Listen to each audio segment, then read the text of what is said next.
সেদিন দেখে নিয়েছে, আমাদের টেস্ট করে নিয়েছে, সেদিন আমাদের ঈমান পরীক্ষা করে নিয়েছে বেঈমানেরা, যে বাবরি মসজিদ 400 বছরের পুরাতন যদি ভাঙি, মুসলমানরা তাদের জীবনের চাইতে মসজিদকে বেশি ভালোবাসার দরকার ছিল, মুসলমানদের জীবনের চাইতে আলেম ওলামাদের বেশি ভালোবাসার দরকার ছিল, মুসলমানদের জীবনের চাইতে কোরআনকে বেশি ভালোবাসার দরকার ছিল, মুসলমানদের জীবনের চাইতে আল্লাহ তার রসুলকে বেশি ভালোবাসার দরকার ছিল। এরা যখন খাচ্ছে, এরা ঘুমাচ্ছে, এরা ব্যবসা নিয়ে ব্যস্ত, বিবি নিয়ে ব্যস্ত, বাচ্চা নিয়ে ব্যস্ত, দোকান নিয়ে ব্যস্ত। সুতরাং একটা বাবরি কেন, ভারতের 1 লাখ মসজিদ যদি ভেঙে দিই, এই মুসলমানরা কখনো শব্দটুকু করবে না। কথা বুঝতে পেরেছেন না পারেন নাই? এ বাবা, কথা বোঝা যাচ্ছে কিছু? ঈমান পরীক্ষা হয়ে গেছে। তো আমরা যারা বসে আছি, আমরা সাহাবাদের মতো ঈমান আনবো, বলুন ইনশাআল্লাহ। কাদের মতো ঈমান? ফাইন আমানু বিমিসলি মা আমানতুম বিহি ফাকাদ ইহতাদাও ওয়া ইন তাআল্লাউ ফাইন্নামা হুম ফি শিকাক ফাসায়াকফিকাহুমুল্লাহু ওয়া হুয়াস সামিউল আলীম। জোরে বলুন সুবহানাল্লাহ। প্রথম পারা 20 পৃষ্ঠা, একদম উপর থেকে 5টা লাইন নিচে, সূরার নাম বাকারা।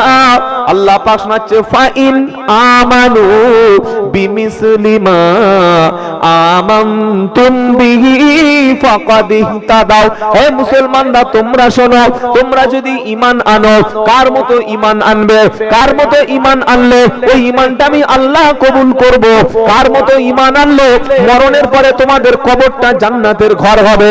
তোমাদের ঈমানটা কোন কোয়ালিটির ঈমান হলে আখিরাতে তোমাদের জাহান্নাম থেকে তোমরা বেঁচে যাবে? ওই ঈমানটা সাধারণ কোনো ঈমান নয়, ওই ঈমানটা হলো সাহাবাওয়ালা ঈমান। জোরে বলুন সুবহানাল্লাহ।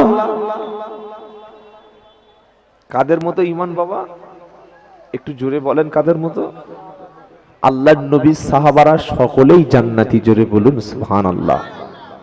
যারা নবীকে দেখেছেন, নবীকে নিজে চোখে দেখেছেন, নবীর উপরে ঈমান এনেছেন এবং মরণের সময় ঈমান নিয়ে মারা গেছে, যারা আল্লাহর নবীর সাহাবা হলেন, তারা সকলেই জান্নাতি। আরেকবার জোরে বলুন।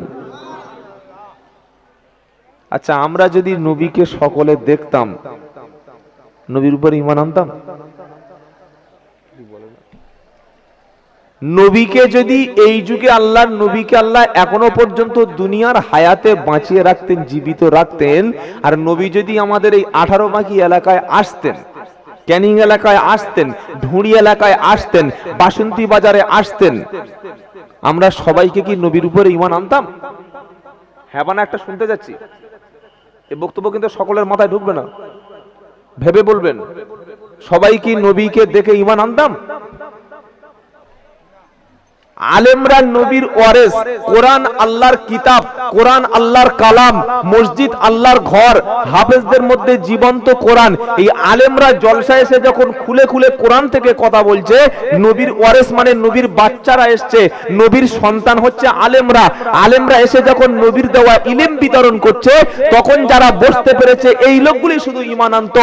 এই রকম মজলিসে, বাড়ির কাছে জলসা দিয়ে, বাড়ির কাছে কোরআনের মজলিস দিয়ে ওলামাদেরকে এনে, ফুরপুরা শরীফ থেকে পীর সাহেবদের এনে এই জান্নাতের বাগানে যারা বসতে পারে না, এখানে 5 মিনিট যাদের বসার সময় হয় না, যাদের ইচ্ছা বাজারে খাবো আর মেলা দেখবো, কুকুরের মতো দাঁড়িয়ে মুতে বাড়ি চলে যাব, এরা নবীকে দেখলে ঈমান আনবে? নবীর ওয়ারিসদের সঙ্গে দেখা করে না তো নবীর উপর ঈমান আনবে কোত্থেকে? আবু জাহেলের বাড়ি কিন্তু নবীর বাড়ি থেকে 500 কিলোমিটার দূরে না। আবু লাহাবের বাড়ি নবীর বাড়ি থেকে 300 কিলোমিটার দূরে না। আবু তালেবের বাড়ি নবীর বাড়ি থেকে 6000 কিলোমিটার দূরে না। নবীর বাড়ি মক্কার মিডিল পয়েন্টে, একদিকে আবু জাহাল, একদিকে আবু লাহাব, একদিকে উতবা, একদিকে সাইবা, আর নবী যার কোলে মানুষ হয়েছে সেই চাচাই তো আবু তালেব বেঈমান হয়ে মারা গেছে। কি বলছেন আপনি? যে জলসা দিলে সব জান্নাতে চলে যাবে আর সবাই ঈমান আনবে? অত সহজ নয়। যার নসিবে ঈমান আছে সেই ঈমান আনবে, বলুন সুবহানাল্লাহ। যার নসিবে টুপি আছে সেই টুপি পরবে, যার নসিবে কলেমা আছে সেই কলেমা পড়বে, যার নসিবে কোরআন আছে সেই কোরআন শুনবে, যার নসিবে জান্নাত আছে এই রকম মজলিস আল্লাহ তাকে কবুল করবে, বলুন সুবহানাল্লাহ।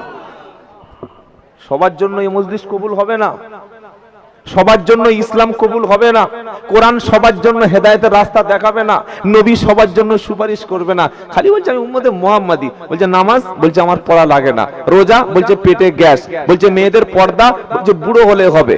তো তুই উম্মতে মুহাম্মাদি কোথায়? তুই তো শয়তানের উম্মত রে। কবি বলছে চাল চলনে হিন্দু তুমি ব্যবহার খ্রিস্টান, চাল চলনে হিন্দু তুমি ব্যবহার খ্রিস্টান, তোমার দেখে ইহুদিরা তারা করে লজ্জা জ্ঞান, তোমার দেখে ইহুদিরা তারা করে লজ্জা জ্ঞান। এতক্ষণ আমার গাড়িটা মনে হচ্ছে হাত ভেঙে দিয়েছে, আপনারা কি মনে করছেন? এই বাবা আছে, যা হয় হোক বলে যাই, কদিন বাঁচবো আল্লাহই জানে। কত বক্তা চোখের সামনে থেকে অ্যাক্সিডেন্টে মারা গেল। মরহুম মাওলানা আমজেদ হোসেন সাহেব রহমতুল্লাহ খুব মনে পড়ে। মনে আছে আপনাদের? আমাদের এই কুলতলি থানায় বাড়ি গো। সব সময় ন্যায়ের পক্ষে কথা বলতেন।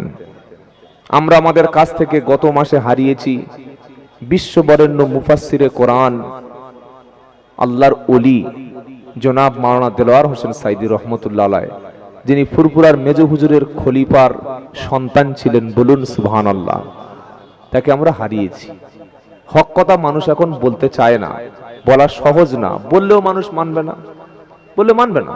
আপনি বলবেন তো এটা মানতেই পারবে না। যাই হোক, আমরা নবীর সাথে জান্নাতে যেতে চাই, বলুন ইনশাআল্লাহ।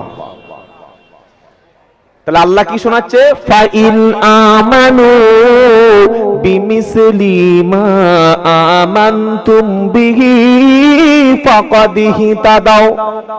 হে মুসলমানেরা, তোমরা যদি ঈমান আনো তাদের মতো ঈমান আনো যারা সাহাবারা ঈমান এনেছিল, যেমন নবীর মতো, নবীর সাহাবাদের মতো ঈমান আনো। যারা এত বেশি ঈমান এনেছিল, যাদের জান এবং মালের চাইতে, বিবির চাইতে, বাচ্চার চাইতে, ঘরের চাইতে, সম্পত্তির চাইতে আল্লাহর নবীকে যারা বেশি ভালোবেসেছিলেন, জোরে বলুন না সুবহানাল্লাহ। ফাইন আমানু বিমিসলি মা আমানতুম বিহি ফাকাদ ইহতাদাও। হেদায়েত যদি আশা করো, জান্নাতে যদি যেতে চাও, যদি নবীর সাথী হতে চাও, সাহাবাদের মতো ঈমান আনতে চাও, নবীর সাথী হয়ে যদি জান্নাতে যেতে চাও, হেদায়েতের রাস্তায় যদি থাকতে চাও, সাহাবারা ঈমান আনো। ওই ঈমানটা আমার আল্লাহ কবুল করে নিয়েছেন। বলে হুজুর একটা নমুনা দেখান। স্যাম্পল ছাড়া মাল বিক্রি হয়? হয় না। খোঁড়া গরু উঠে দাঁড়াতে পারে না। ধোকাবাজ কিরকম দেখেন, হাটে গিয়েছে, হাতে একটা সুচ নিডল, খালি গরুর লেজে দিচ্ছে, মাল 3 ফুট লাফিয়ে উঠছে। কাস্টমার বলছে দারুণ গরু তো, বাড়ি গিয়ে দেখছে খোঁড়াচ্ছে, হাঁটতে পারে না। আছে না নাই গো? ধান বিক্রি হচ্ছে বাজারে, বলে ধান দেখছো, সব একদম মারাত্মক মাল, বোম মেরেছে, শুধু দেখছে আগড়া বার হচ্ছে। কিসের ইমানদার? এটা হচ্ছে 2 নম্বরই কাজ। তো আল্লাহ বলছে হেদায়েত যদি পেতে চাও, জান্নাত যদি পেতে চাও, তাদের মতো ঈমান আনো যারা নবীকে দেখেই নবীর উপরে ঈমান এনেছিলেন, বলুন সুবহানাল্লাহ। তো একটা সাহাবার নাম বলছি, সাহাবার নাম হচ্ছে হযরতে হানজালা রাদিয়াল্লাহু তাআলা আনহু। আহা, কি সুন্দর নাম। আমি আব্দুল্লাহ জুবায়ের আপনাদের হাতে নয় বরং পায়ে ধরছি প্রত্যেকের। আপনার সন্তান যেদিন হবে, আপনার নাতি যেদিন হবে, এই টাগলু, বাগলু, ফজা, ভজা, রাজ, বিপ্লব, আয়ান, জিসান, হায়ান, সোহান, জোহান, এইসব কুপুরি খ্রিস্টানদের নাম রাখবেন না। আমার মসজিদ, আমি চাম্পাটি থাকি, জুমার নামাজ পড়ে বার হয়েছি, একটা দাদু এসে হুজুর একটু ফু দিন। হুজুর দেখলে 2টো জিনিস ফ্রি, একটা ফু আর একটা দোয়া। কি এটা পয়সা লাগে? হুজুর দেখলে কটা জিনিস ফ্রি? 2টো, একটা ফু দেওয়া আর একটা দোয়া করো। হুজুর দোয়া করো, কি দোয়া? বিয়ে হয় না, তা তুই বিয়ে করবি, আমি দোয়া করবো কেন? তুই নিজে দোয়া করতে পারি না? হুজুর দোয়া করো, কি হয়েছে? নামাজ যেন পড়তে পারি। আরে তুই ওযু করবি, কাপড় পরে মসজিদে যাবি, তবে তো আল্লাহ তো নামাজ পড়াবে। কোনোদিন বলিস না তো হুজুর 500 টাকা ইনকাম করেছি, আপনি হাফ রাখুন, আমার জন্য দোয়া করুন? বলেছিস?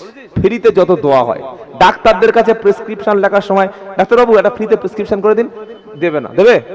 একটা বিল্ডিং করবেন, ইঞ্জিনিয়ার সাহেবকে বলছেন, ইঞ্জিনিয়ার, বললে কি? বললে আমার বিল্ডিংটা একটু একটা কনস্ট্রাকশন করব, তো এটা ফ্রিতে একটা ওই এঁকে দেবেন, পয়েন্ট বার করে দেবেন? বলছে না, হবে না, পয়সা লাগবে। সব জায়গায় পয়সা লাগে, মৌলবীর কাছে দোয়া করাতে পয়সা লাগে? বলেন না। ছেলেদের কি নাম রাখবো? হযরতে হানজালা সাহাবার নামে নাম রাখবো ইনশাআল্লাহ। বলেন তো। দাদু এসে বলছে দোয়া করুন। নাতির নাম কি চাচা? বলছে নাতির নাম রেখেছি আসনাম। কি নাম বললাম? আকার দন্তে স দন্তে নয় আকার মো, A S N A M. এই আসনাম শব্দের অর্থ হচ্ছে মূর্তিগণ, মানে ঠাকুররা। চিন্তা করতে পারছেন? সানাম শব্দ থেকে এসেছে আসনাম, সানাম শব্দ থেকে এসেছে আসনাম। যে মুসলমান নিজের নাতির নাম রাখে ঠাকুর, মূর্তি, দেবতা, সেটা মুসলমানের মধ্যে পড়ে না আবু জাহেলের ভাড়া ভাইয়ের মধ্যে পড়ে? এ রেখেছে কেন? ওর জ্ঞান নাই, ও জানে না এ নামটা রাখলে কি ক্ষতি হয়। নাতি হয়েছে, নাম রেখেছে আনকাবুত। দাদি বলছে আনকাবুত, কি সুন্দর নাম, কিন্তু আনকাবুত মানে হলো মাকড়সা। কি সুন্দর নাম, বুঝতে পারছেন? নাতি হয়েছে, দাদু নাম ডাকছে, দাদু বলছে কালবুন, হে আমার কালবুন এদিকে আয়। ইমাম সাহেব বলছে মাল করতে গেল রে। বলছে কেন? বলছে কালবুন নাম কেন? বলছে কালবুন হালদার, কি সুন্দর নাম। বলছে আরে কালবুন মানে তো কুত্তা, তো নাতি কুত্তা, কালবুন নাম রেখে দিয়েছে। সুন্দর নাতি হয়েছে, ফুটফুটে, যেমন দেখতে তেমন সুন্দর। ইমাম সাহেব জিজ্ঞাসা করছে কি নাম? বলছে হিমারুন। কি বলছে? শুনছেন তো আপনি? হিমারুন। হিমারুন মানে গাধা। কোরআনে আছে হিমারুন, কোরআন থাকলে লিখে দিবি। কোরআনে 4 জায়গায় আছে খিনজির। সূরা বাকারার 173 নম্বর আয়াতে, সূরা মায়দার 3 নম্বর আয়াতে, সূরা নাহালের 115 নম্বর আয়াতে, সূরা আনামের 146 নম্বর আয়াতে, 4টি জায়গায় আল্লাহ কোরআনে শূকর খাওয়া, কোরআনে শূকরটাকে নিষিদ্ধ করেছেন। শূকরের আরবি শব্দের নাম হচ্ছে খিনজির। কেউ যদি ভাইপোর নাম রাখে, হে খিনজির আমার কোলে আয় বাবা, ও ভাইপো কোলে নিচ্ছে না, শুয়োরের কোলে নিচ্ছে। রেখে দিয়েছে নাম, ভালো লেগেছে তাই। ভালো লাগলে হবে না, দেখতে হবে নামটা সাহাবাদের দলে পড়ছে কিনা। সাহাবাদের নাম রাখবে ইনশাআল্লাহ। বলেন খাদিজা। এই আমি কালকে তার আগের দিন ছিলাম বীরভূম সাঁইথিয়া। আমার একটা বন্ধু আছে, খুব ভালো বাড়ি রাখতে, এই দিনের বেলা থাকলাম তো 3টে মেয়ে হয়েছে, নাম রেখেছে। প্রথম বড় মেয়েটার নাম রেখেছে খাদিজা। এই নামটা শুনলে, আল্লাহর নবীর স্ত্রী খাদিজা ইন্তেকাল করার পর নবী খাদিজার নাম শুনলে সঙ্গে সঙ্গে চোখ থেকে পানি এসে যেত। আমার নবীজি কেঁদে ফেলতেন। যেদিন খাদিজা মারা গেছেন সেই বছরটি ছিল ইয়াউমুল হাজান। ঐতিহাসিকরা বলেছেন ইয়াউমুল হাজান শব্দের অর্থ হচ্ছে নবীর জন্য সবচাইতে শোকের বছর, কষ্টের বছর। এই রকম শোক, এই রকম কষ্ট কোনোদিন নবী জীবনে পাননি। যখন নবী মাংস রান্না করতেন, গোস্ত রান্না করতেন, মদিনার অলিগলিতে খুঁজে, মক্কার অলিগলিতে খাদিজার ইন্তেকালের পর খুঁজে বেড়াতেন যে আমার খাদিজা কোথায় বেঁচে আছে, খাদিজার বন্ধু বান্ধবী কোথায় বেঁচে আছে। খাদিজার বান্ধবীদের বাড়িতে নবী একটু খাদিজার মহাব্বতে গোস্ত পাঠিয়ে দিতেন। বলুন সুবহানাল্লাহ। যেদিন খাদিজা রাদিয়াল্লাহু তাআলা আনহা আমাদের মা ইন্তেকাল করেন, সেদিন নবী কবরে বসে পড়েছেন। নিজের চেহারা থেকে কাপড়টা খুলে, নিজের শরীর থেকে, নিজের দেহ মোবারক থেকে পাঞ্জাবিটা, পিরহানটা খুলে কবরের সমস্ত শরীরে পিঠ দিয়ে, শরীর দিয়ে সেদিন বলেছিল, কবর রে, আমি কখনো খাদিজাকে একা রাতে রেখে যাইনি। আমি না আসা পর্যন্ত খাদিজা সব সময় দাঁড়িয়ে দাঁড়িয়েতে ঘুমাতো। আমাকে না খাইয়ে আমার স্ত্রী খাদিজা কখনো আগে খেত না। আমি কষ্ট পেলে সে কাঁদতো, আমি হাসলে সে হাসতো, আমি ব্যথা পেলে সে সমব্যথী হতো। কবরে আজকে তোর কাছে ছেড়ে যাচ্ছি, আমার খাদিজার সঙ্গে কখনো খারাপ ব্যবহার করিস না। সেই মুসলমান আজকের খাদিজার নামটুকু রাখতে লজ্জা করে। যে মুসলমান মুসলমান মেয়ের নাম খাদিজা রাখতে লজ্জা করে, এই মুসলমানদের উপরে যদি নরেন্দ্র মোদী বোম না মারে তো বোমটা কোন শয়তান মারবে? আয়েশা নবীর আরেকটা স্ত্রী, যার জন্য কোরআন শরীফে 10টা সূরা আছে, 10টা আয়াত নাজিল হয়েছিল। যে আয়েশা সিদ্দিকাকে বিয়ের আগে আল্লাহর নবীকে স্বপ্নের মাধ্যমে দেখানো হয়েছিল যে আয়েশা সিদ্দিকা কোরআনের হাফেজা ছিলেন, যে আয়েশা সিদ্দিকা 2210টা হাদিস বর্ণনা করেন, যে আয়েশা সিদ্দিকার নবী লেপের মধ্যে একই ব্ল্যাঙ্কেটের মধ্যে থাকা অবস্থায় জিবরাইল নবীর কাছে এসে কোরআন নাজিল করেছিলেন, যে আয়েশা সিদ্দিকার জন্য আল্লাহর নবী সাল্লাল্লাহু আলাইহি ওয়াসাল্লামের উপরে তায়াম্মুমের আয়াত নাজিল হয়েছিল, যে আয়েশা সিদ্দিকার ক্যারেক্টার চরিত্র ভালো কিনা এই সার্টিফিকেট আসমান থেকে আল্লাহ পাক দিয়েছিলেন। আজ মুসলমানের নাম কিন্তু সেই আয়েশা আর পছন্দ করে। মেয়ের নাম রেখেছে রূপা, দীপা, শিফা, মিতালি, শিফালি, ললিতা, রিয়া, টুম্পা, ঝুম্পা।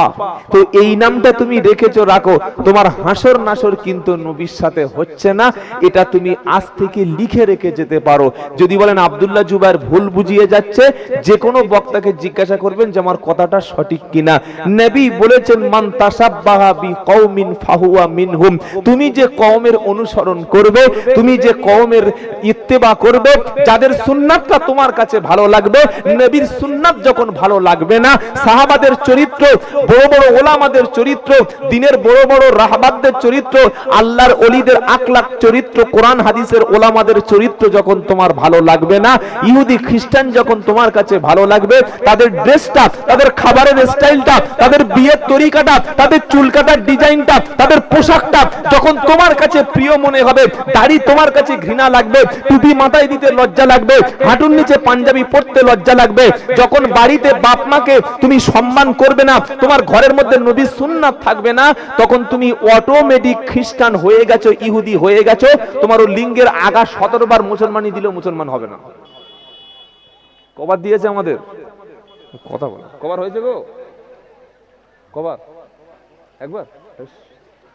একবার। হাজাম যদি বছরে একবার করে কাটায় তবুও মুসলমান বলা যাবে না।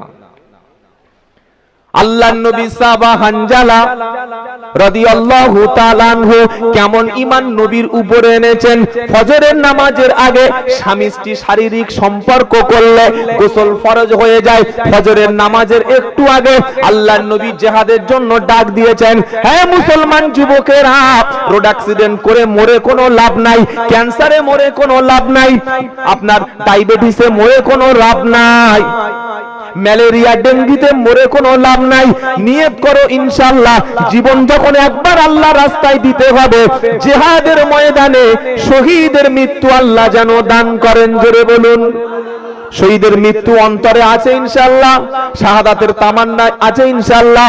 আল্লাহর নবী যখন যুদ্ধের জন্য ঘোষণা করে দিয়েছেন, হে সাহাবারা, আল্লাহ রাস্তায় তোমরা বার হয়ে পড়ো, কারণ মুমিন তো তারা, ইন্নামাল মুমিনুনা আল্লাযীনা আমানু বিল্লাহি ওয়া রাসূলিহি সুম্মা লাম ইয়ারতাবু ওয়া জাহাদু বিআমওয়ালিহিম ওয়া আনফুসিহিম ফি সাবিলিল্লাহ উলাইকা হুমুস সাদিকুন।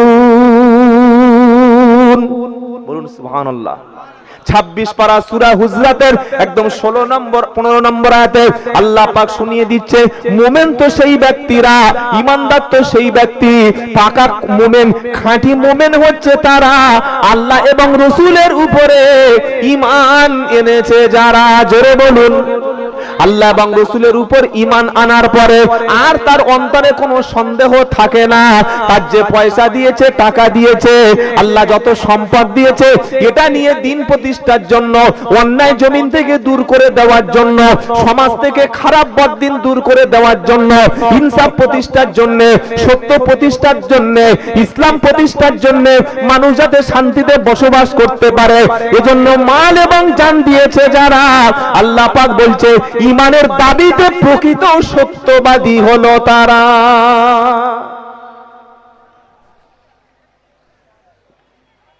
জলসার দিন শালির পিছনে খরচ হয়েছে 500 টাকা, শুধু 4 কেজি গোশ কিনে 2 কেজি আলু কিনে বিরিয়ানি করেছে না, 6টা ভাড়া ভাই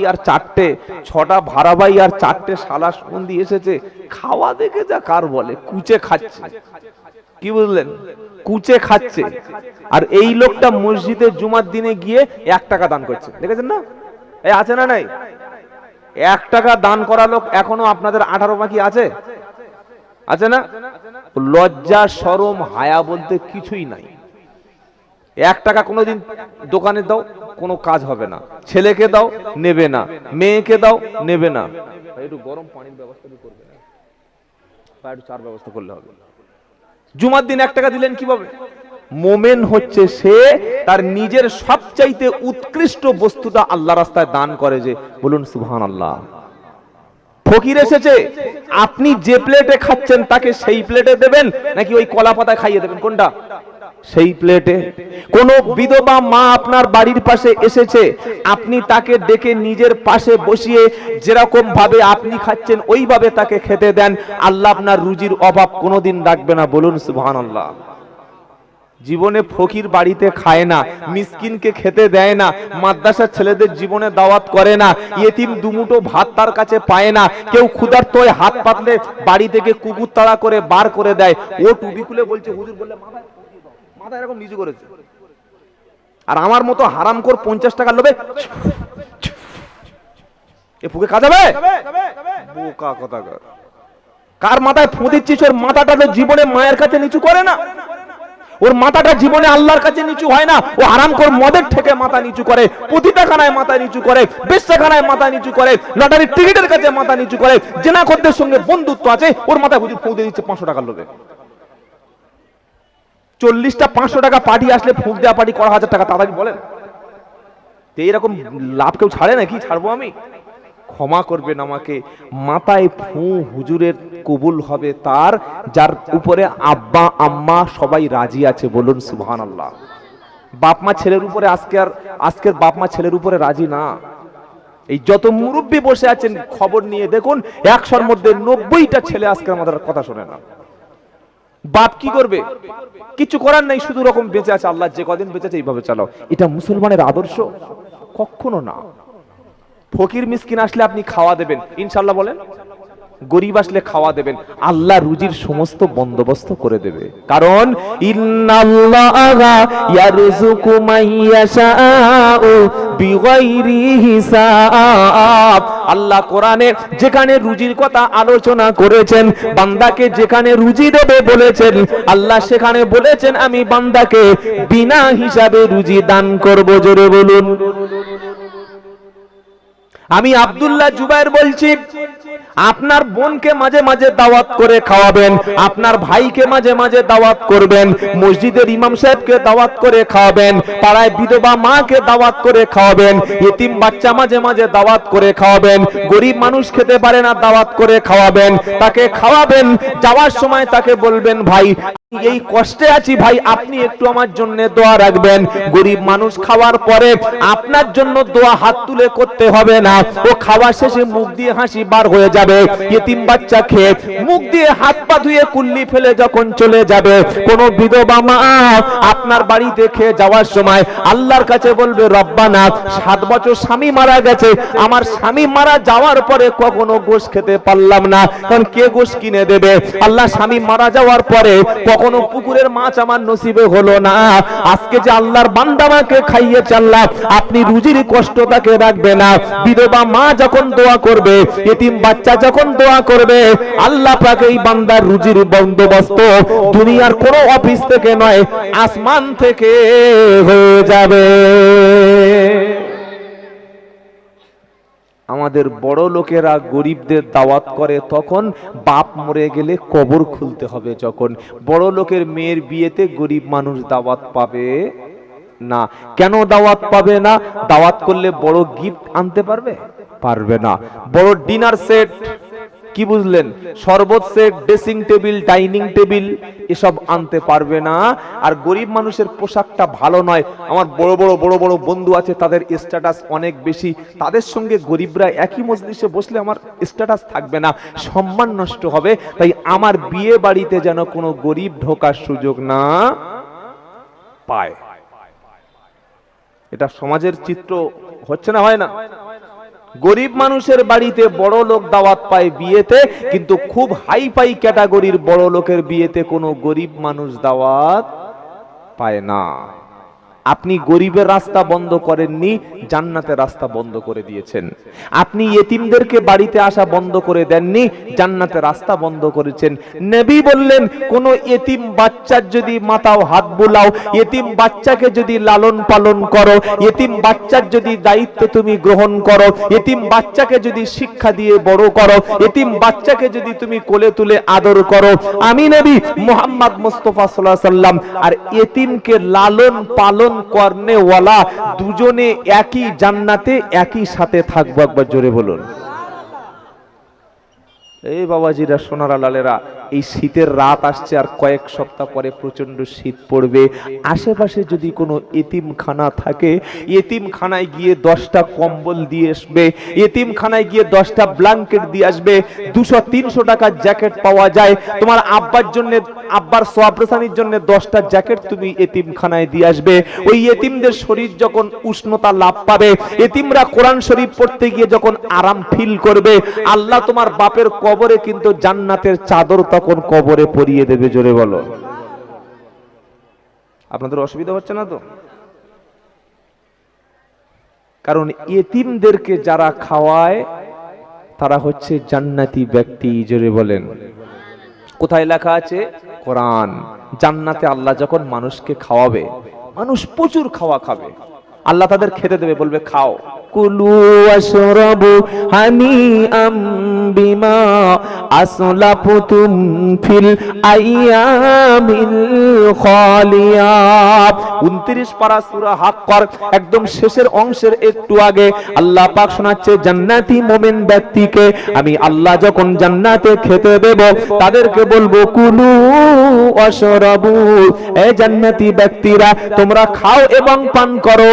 জান্নাতের যত নাজ নেয়ামত আছে সবগুলি তোমরা খাও, সবগুলি তোমরা পান করো। কারণ আগের জিন্দেগিতে তোমরা ভালো কাজ করেছিলে, নেক কাজ করেছিলে, আমি আল্লাহ তোমাদের জন্য আগে যে কাজগুলি করেছিলে এর বদলা হিসাবে জান্নাতে আমি আল্লাহ খেতে দিলাম।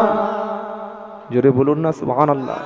শুধু আমি আল্লাহ খেতে দিলাম না, আমি আল্লাহ মুমিনদের জন্য জান্নাতে উত্তম ঘর একটা রেখেছি। তোমার ঘরে এসি আছে, তোমার ঘরে ফ্রিজ আছে, নিচে সুন্দর টাইলস বিছানো আছে, উপরে ফল সিলিং করা রয়েছে, সুন্দর জানালায় স্লাইডিং লাগিয়ে দিয়েছো, ঘরের মধ্যে দামি তোশক পেতে দিয়েছো, খাট রয়েছে, ফ্রিজ রয়েছে, সুন্দর একটা 32,000 টাকা দিয়ে এলসিডি কিনে তুমি যখন ঘরের মধ্যে ঢুকছো মনে করছো জান্নাত তো বানিয়ে ফেলেছে। আল্লাহ বলছে এই ঘরটা তোমার চিরস্থায়ী ঠিকানা তোমার নয়, তোমার আসল ঠিকানা হলো জান্নাত। তোমার বাপ এই রকম সুন্দর ঘরে ছিল, আজকের বাপের কবরটা জিয়ারত করে দেখো, বাপের কোনো চিহ্ন নাই। তোমার মা এই রকম সুন্দর ঘরে ছিল, মায়ের কবরের পাশে গিয়ে দাঁড়িয়ে দেখো, তোমার মায়ের কবরে আজকের কোনো চিহ্ন নাই। তোমার দাদু এখানে জমিদারি করত, তারও 100 বিঘে সম্পত্তি ছিল, 3তলা বাড়ির মালিক ছিল, মোটা চালের ভাত সে খেত না, মোটা কাপড় জীবনে পরতো না। তোমার দাদু অনেক সম্পত্তির মালিক হওয়া সত্ত্বেও দুনিয়াকে কখনো ধরে রাখতে পারলো না। একবার বিশ্বাস না হলে দাদুর কবরটা তুমি দেখে এসো। কবর জিয়ারত করেন না ছেড়ে দিয়েছেন গো? এই বাবা, কবর জিয়ারত করেন বছরে 2 বার, ঈদুল ফিত্রে একবার, ঈদুল আজহায় একবার। আর সবাই যাচ্ছে সবে বরাতে, চল সবাই যাচ্ছে বলে, তা নাহলে ও যেত না। প্রতি জুমায় আলহামদুলিল্লাহ যখন মনে হবে আব্বার কবরের কাছে গিয়ে দাঁড়িয়ে সালাম দিয়ে একটু আব্বার জন্য দোয়া চাইবেন, ইনশাআল্লাহ বলেন, বলেন ইনশাআল্লাহ। কারণ কবরটা হলো আমাদের আসল ঠিকানা, কবরটা হলো আসল। যদি বলেন একদিন মাটির ভিতরে হবে ঘর, রে মন আমার কেন বাঁধো দালান ঘর। একদিন মাটির ভিতরে হবে ঘর, রে মন আমার কেন বাঁধো দালান ঘর। প্রাণ পাখি যাবে উড়ে পিঞ্জারো ছেড়ে ধরাধাম সবই রবে, তুমি যাবে চলে। যাবে না, যাবে না, সব পড়ে আছে। খালি ঘরে গিয়ে দেখেন ঘরের মালিকটাই নাই, আর সব পড়ে আছে। ওই কবি বলছে প্রাণ পাখি যাবে উড়ে পিঞ্জারো ছেড়ে, ধরাধাম সবই রবে, তুমি যাবে চলে। বন্ধু বান্ধব যত, মাতা পিতা তারা সুত, বন্ধু বান্ধব যত, মাতা পিতা তারা সুত, সকলে হবে তোমার উপর। একদিন মাটির ভিতরে হবে ঘর, রে মন আমার কেন বাঁধো দালান ঘর।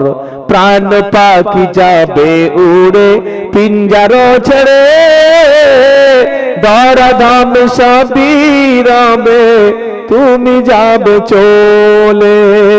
যেতে যখন হবে এখানে এমন কিছু করো না যে এটা তোমার জন্য যেন বিপদের কারণ না হয়ে যায়।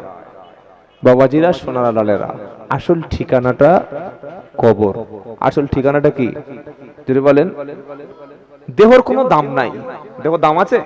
আমার নাম আব্দুল্লাহ জুবায়ের, একটা ড্রেস, সাদা পোশাক, মাথায় টুপি, পাঞ্জাবি, এই রুমাল আছে।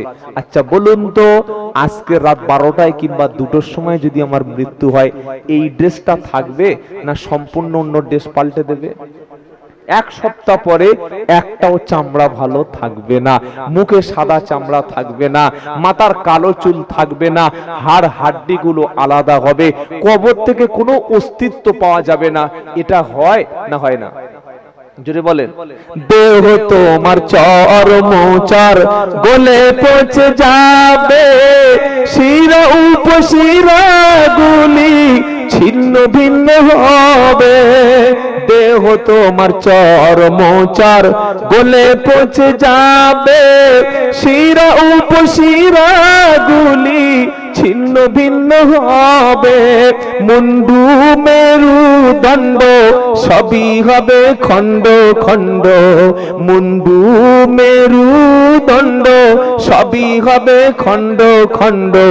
মাটির উপরে পড়ে রবে সব, রে মন আমার কেন বাঁধো দালান ঘর।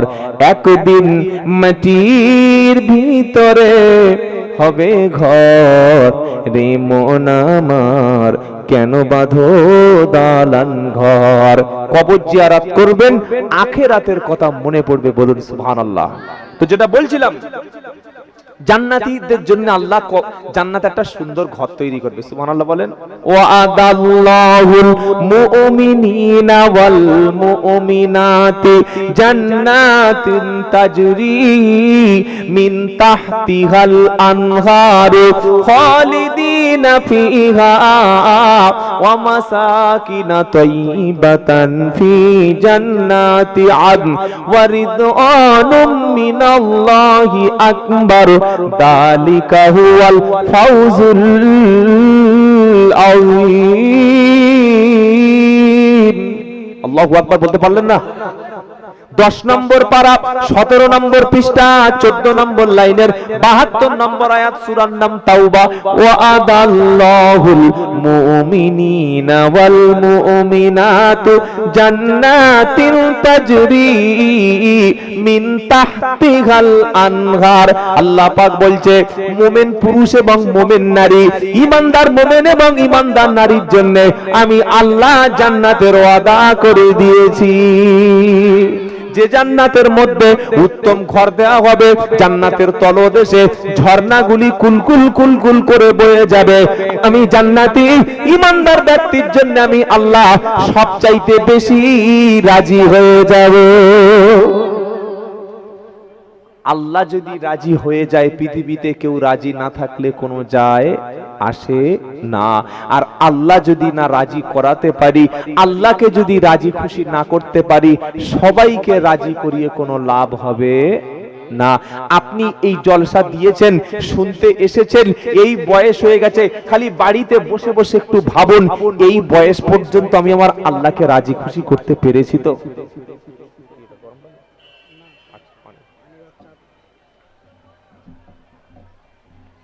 আল্লাহকে রাজি করা সহজ না কঠিন? একদম কঠিন না, সবচাইতে সহজ। সুবহানাল্লাহ বলে। আল্লাহকে রাজি করতে গেলে কোটি টাকা লাগে না, আল্লাহকে রাজি করতে গেলে বড় গরু দিতে হয় না, আল্লাহকে রাজি করতে গেলে বিশাল কিছু করতে হয়। আল্লাহকে রাজি করতে গেলে মদ খেয়েছেন, সুদ খেয়েছেন, ঘুষ খেয়েছেন, জেনা করেছেন, নামাজ কাজা করেছেন, মিথ্যা বলেছেন, জীবনটা পুরো একদম জাহান্নামের রাস্তায় চলে গেছেন, এর পরেও আল্লাহকে রাজি করা যাবে না যাবে না? কিভাবে? শুধু রাত্রেবেলা গুনাহের ভয়ে, জাহান্নামের ভয়ে যদি কেউ রাত্রেবেলা উঠে চোখের দুফোঁটা পানি জমিনে পড়ে, দুফোঁটা চোখের পানিটা আল্লাহ এত বেশি রাজি হয়, দুফোঁটা চোখের পানির বিনিময়ে আপনার জন্য 7টা জাহান্নামের আগুন আল্লাহ হারাম করে দেবেন। জোরে বলুন, জোরে বলবেন না সুবহানাল্লাহ? আল্লাহকে রাজি করা সহজ, বিবিকে রাজি করা সহজ না, বাচ্চাকে রাজি করা সহজ না, পাড়ার লোককে রাজি করা সহজ না। আপনি পারবেন সব লোককে রাজি করতে? সিপিএম এর ভোট না দিলে সিপিএম রেগে যাবে, তৃণমূলের ভোট না দিলে তৃণমূল রেগে যাবে, কংগ্রেসের ভোট না দিলে কংগ্রেস রেগে যাবে, বিবিকে বেশি দিলে মা অখুশি হবে, মাকে বেশি খাওয়ালে বিবি মুখ ভারী করে থাকবে, বড় ছেলেকে বেশি দিলে ছোট ছেলে কথা বলবে না, একটা মেয়েকে বেশি জমি দিলে আরেকটা মেয়ে আপনাকে গালাগালি করবে, করবে না করবে না? কিন্তু আমার আল্লাহ কিচ্ছু চায় না, শুধু বান্দার দুফোঁটা চোখের পানিটা রাত্রেবেলা দেখতে চায়। এটা যদি কোনো বান্দা রাত্রেবেলা আল্লাহকে রাজি করানোর জন্য চোখের দুফোঁটা পানি ফেলতে পারে আর কেঁদে যদি বলতে পারে, রব্বানা যালামনা আনফুসানা ওয়া ইল্লাম তাগফির লানা ওয়া তারহামনা লানাকুনান্না মিনাল খাসিরিন। জোরে বলেন আমিন। এই দোয়াটা আদম নবীর দোয়া। আল্লাহ নিষেধ করলেন, ওয়াকুল্লা ইয়া আদম উসকুন আনতা ওয়া যাওজুকাল জান্নাতা ওয়া কুলা মিনহা রাগাদান হাইসু শিইতুমা ওয়া লা তাকরাবা হাদিহি শাজারাতা ফাতাকুনা মিনাল যালিমিন। এটা সূরা বাকারা একদম প্রথমের দিকে আছে। আল্লাহ বললেন, আদম রে, তুমি এবং তোমার স্ত্রী দুজনে জান্নাতের মধ্যে আনন্দে বসবাস করো, যেটা খুশি সেটা খাবে, যেটা খুশি সেদিকে যাবে, নিষেধ আমি করব না, তবে নিষিদ্ধ গাছের কাছেও যেন ভুল করে, জোরে বলো, যাবে না। শয়তানের চক্রান্ত কিন্তু কঠিন। মাথায় টুপি দিলে খুশি হবে আল্লাহ, শয়তান বললে টুপি দিস না। মুখে দাড়ি রাখলে খুশি হবে আল্লাহ, শয়তান বলছে এ বয়সে দাড়ি রাখার বয়স হয়নি। ফজরে উঠে মসজিদে গেলে খুশি হবে আল্লাহ, শয়তান বলছে বয়স কমুটার দরকার নাই। রাত্রেবেলা উঠে জিকির করলে, কোরআন পড়লে, তাহাজ্জুদে কাঁদলে খুশি হবে আল্লাহ, শয়তান বলছে না, ওগুলো আলেম ওলামাদের কাছ, তোরা সাধারণ লোক, সব রাত্রে নামাজ পড়তে হবে না। বাপ মাকে খাওয়া দিলে, গরিবের পাশে সহযোগিতা করলে আল্লাহ খুশি হবে, শয়তান বলছে করার দরকার নাই।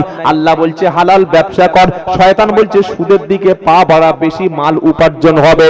আল্লাহ পাক আদমকে সেদিন শোনালো, রে আমি নিষিদ্ধ গাছের কাছে যেতে তোকে মানা করেছি। আদম এবং হাওয়া আমাদের পিতা এবং মাতা শয়তানের ধোকায় পড়ে নিষিদ্ধ ফল সেদিন তারা ভক্ষণ করলো। সমস্ত কাপড় যখন জান্নাতে উলঙ্গ হয়ে গেল, জান্নাত থেকে আল্লাহ যখন বহিষ্কার করে দিল, জমিনে যখন নেমে আসলো, কয়েক শত বছর কান্নাকাটি করলো। আল্লাহ পাক শেখাচ্ছে, আদম রে, আমি আল্লাহ তোকে একটা দোয়া শিখিয়ে দিয়েছি, দোয়াটা বারবার জপবি, দোয়াটা বারবার উচ্চারণ করবি, আমার কাছে ক্ষমা চাইবি, আমি আল্লাহ তোকে ক্ষমা করে দেব। জোরে বলেন। এই আদম আলাইহিস সালামের দোয়া সেদিন পড়লেন, রব্বানা যালামনা আনফুসানা ওয়া ইল্লাম তাগফির লানা ওয়া তারহামনা লানাকুনান্না মিনাল খাসিরিন। এটা 8 নম্বর পারা 13 নম্বর পৃষ্ঠা, একদম সূরা আরাফের দেখবেন প্রথম থেকে দুটো তিনটে লাইন নিচে 22 অথবা 23 নম্বর আয়াতে আল্লাহ পাক শোনাচ্ছে, রব্বানা যালামনা। আদম আলাইহিস সালাম কেঁদে কেঁদে যখন পেরেশান, আল্লাহ গো এতদিন রাজি ছিলে, আজকে একটা ভুলের কারণে হয়তো তুমি রাজি না। রব্বানা যালামনা আনফুসানা, আল্লাহ নফসের উপরে জুলুম করেছি, নফসের উপরে অত্যাচার করেছি। ওয়া ইল্লাম তাগফির লানা, আল্লাহ যদি তুমি ক্ষমা না করো, ওয়া তারহামনা, যদি তুমি দয়া না করো, লানাকুনান্না মিনাল খাসিরিন, আল্লাহ ধ্বংস হয়ে যাব, ক্ষতিগ্রস্ত হয়ে যাব। আদম যখন বারবার কেঁদে কেঁদে চোখের পানি ফেললো, এই দোয়াটা যখন পড়লো, আল্লাহ পাক শোনাচ্ছে, আদম রে আমি তো তওবাকে কবুল করে নিলাম, তো তওবাকে কবুল করে আমি নবুয়তের দরজা আমি আল্লাহ তোকে আবার ফিরিয়ে দিলাম। আদম আলাইহিস সালাম যদি কাঁদতে পারে, আমাদের কান্নার দরকার নাই? দরকার আছে? দুনিয়ায় যদি না কাঁদতে পারেন, আখেরাতে কেঁদে কোনো লাভ হবে না। পরীক্ষার আগে পড়েনি, রেজাল্ট হাতে এসছে বড় বড় রসগোল্লা, সেই সময় বই পড়লে কি লাভ হবে বলো? লাভ হবে না। যুবকদের বলছি ভাই, জওয়ানি বয়সে নামাজ পড়ো। বুড়ো লোকের যখন তুমি বৃদ্ধ হবে, আমি বৃদ্ধ মানুষদের অপমান করছি না, যখন তুমি বৃদ্ধ হবে তখন রুকুতে আর যেতে পারবে না, তোমার সেজদা দিতে মন চাইবে কিন্তু যাওয়ার সুযোগ থাকবে না। জিকির করতে মন চাইবে, বয়স তোমাকে সাথ দেবে না। উঠে দাঁড়িয়ে নামাজ পড়তে মন চাইবে, সুযোগ কিন্তু পাবে না। তো জান্নাতে ঈমানদারদের জন্য ঘর বানাবে কে? আল্লাহ। এই জান্নাতীদের একটা কোয়ালিটি কি জানেন? এতিম মিসকিন বিধবাকে এরা খেতে দেয়। সুবহানাল্লাহ বলেন। ইন আয়ুতিমুনা তুআমা আলা হুব্বিহি মিসকিনা ওয়া ইয়াতীমা ওয়া আসীরা ইন্নামা নুতইমুকুম লিওয়াজহিল্লাহি লা নুরিদু মিনকুম জাযাআ ওয়ালা শুকুরা। 29 পারা সূরা তাহারে আল্লাহ পাক শুনিয়ে দিচ্ছে, একদল বান্দা আছে যারা এতিমকে খাদ্য খেতে দেয়, মিসকিনকে খাদ্য খেতে দেয়, যুদ্ধবন্দী অবস্থায় যারা থাকে তাদেরকে, তাদের পরিবারকে খাদ্য খেতে দেয়। এতিম মিসকিন দরিদ্রকে খাদ্য খাওয়ানোর পরে বলে, ভাই আমরা নাম কেনার জন্য খাবার দিলাম না, তোমাকে যে সহযোগিতা করলাম এটা তোমাদের কাছে কোনো পুরস্কার চাই না, আমার আল্লাহ তিনি রাজি হবে, এজন্য তোমাদেরকে খাদ্য খেতে দিলাম। জোরে বলুন না সুবহানাল্লাহ। রাজি কি হবে? আল্লাহ। কাকে রাজি করাবো? আল্লাহ। নামাজ পড়বো কেন? সব লোক বলবে দেখ দেখ দেখ কি সুন্দর নামাজি পাড়া ছেলেটা, না, আল্লাহ রাজি হবে। মুখে দাড়ি রাখবে কেন? আল্লাহ রাজির জন্য। ইনশাআল্লাহ বলেন। দান সদকা করব কেন? আল্লাহ রাজি থাকবে বলে। জলসা দেব কেন? আল্লাহ রাজি থাকবে বলে। কুটুম এসে আমার ভালো নাম করবে, কি বড় জলসা, তাই তো নাকি? এই বাবা, এগুলো যেন না হয়। সুন্দর মসজিদ করব কেন? দেখেছো কি দারুণ মসজিদ, যেমন টাইলস তেমন কি বললেন মসজিদের ডেকোরেটাস, ওই রকম সাউন্ড সিস্টেম। আর ইমামের মাইনে কত? সাড়ে কত? আপনাদের আশেপাশে যত মসজিদ আছে ইমামদের বেতন কত? 4 থেকে 5,000। আমার জীবনে আমি 4 বছর ইমামতি করেছি মাত্র 700 টাকায়। একদম ছাত্র জীবনে, তখন ভালো করে দাড়ি ওঠেনি। 700 টাকা। মসজিদের ক্যাশিয়ার আর সেক্রেটারিকে যে আল্লাহ কি ধোনা ধুনবে, খালি দেখে নেবেন কে আমাদের। কথা বুঝতে পেরেছেন? বলছে হুজুর গরিব মহল্লা পাড়ার ছেলেরা কাজ করে, তো টাইলস বসিয়েছিস কেন হারাম করে? কার টাকা টাইলস বসিয়েছিস বল? এই টাইলস গুলো তুই ইমামের 10,000 টাকা বেতন আগে দে। নামাজ হবে ইমামের পিছনে? ইমাম নিয়ত করেছে জানেন, এই দেখেন, আল্লাহু আকবার, আলহামদুলিল্লাহি রাব্বিল আলামিন। এই মাসের মাইনেটা আমার চালে দিতে দিতে শেষ হয়ে যাবে। আর রহমানির রহিম মালিক ইয়াউমিদ্দিন। বাচ্চাটা এত কান্নাকাটি বাড়িতে করছে, ডাক্তার দেখাবার টাকা নাই। ইমামের মন বলছে কিন্তু ইয়াকা না'বুদু ওয়া ইয়াকা নাস্তাঈন ইহদিনাস সিরাতাল মুস্তাকিম। বিবি বলছিল শাড়িটা ছিঁড়ে গেছে, শাড়ি আনবে। নামাজ হচ্ছে তো? দাঁড়িয়ে একজন বলুন তো 4,500 টাকা আমি আব্দুল্লাহ জুবায়ের আপনাকে দেব, আপনি শুধু আমার গাড়িতে ঘুরবেন আর খাবেন। চলুন, কাল থেকে কোনো ছেলে আছে 30 বছর 28 বছরের একজন যোগ্য ছেলে উঠে বলুন যে হ্যাঁ আমি আপনার সঙ্গে খাবো ঘুরবো, প্রত্যেক মাসে 4,500 টাকা দেবো। আপনি বউয়ের কাছে আসতে পারবেন না, বাড়িতে বসতে পারবেন না। চলুন আমার সঙ্গে চলুন। তাহলে একটা ইমামকে কিভাবে 4,500 5,000 টাকা 6,000 টাকা একটা মানুষ দেয় মহল্লা থেকে? আমি গত দুদিন আগে উত্তরবঙ্গে মালদা জেলা ইংলিশ বাজারে ছিলাম। এতগুলো মিডিয়ার সামনে কথাটা বলছি। মালদার ইংলিশ বাজারে প্রোগ্রাম ছিল, তারা বলল হুজুর দোয়া করুন। কিসের দোয়া? বলছে আমরা একটা ভালো কাজ হাতে নিয়েছি। কি কাজ? বলছে আমরা মিনার করছি, মসজিদের মিনার। কত খরচ হবে? হুজুর কিছু মনে করবেন না, 90 লক্ষ টাকা। অনেকে ভাববেন যে মনে হচ্ছে গাঁজা ফাজা খেয়ে এসছে সাধুগো বাজার থেকে, ক্যানিং থেকে। এই যে তার স্ট্রাকচারটা, কনস্ট্রাকশনটা দেখলে মাথা ঘুরে যাবে। খালি মাটির তলায় পুঁতে দিয়েছে 16 লাখ টাকা।